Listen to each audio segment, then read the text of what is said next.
मुबारक है वो जो गरीब का ख्याल रखता है।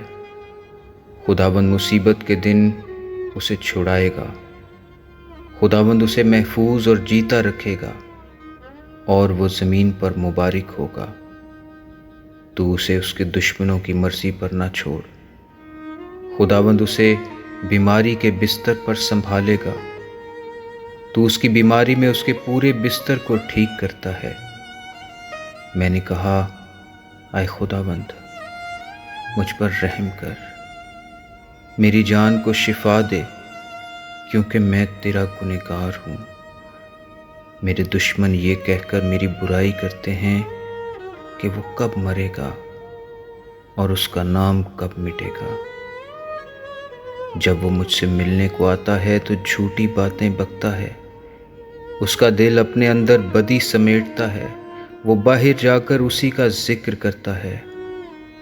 मुझसे अदावत रखने वाले सब मिलकर मेरी गीबत करते हैं। वो मेरे खिलाफ मेरे नुकसान के मंसूबे बांधते हैं।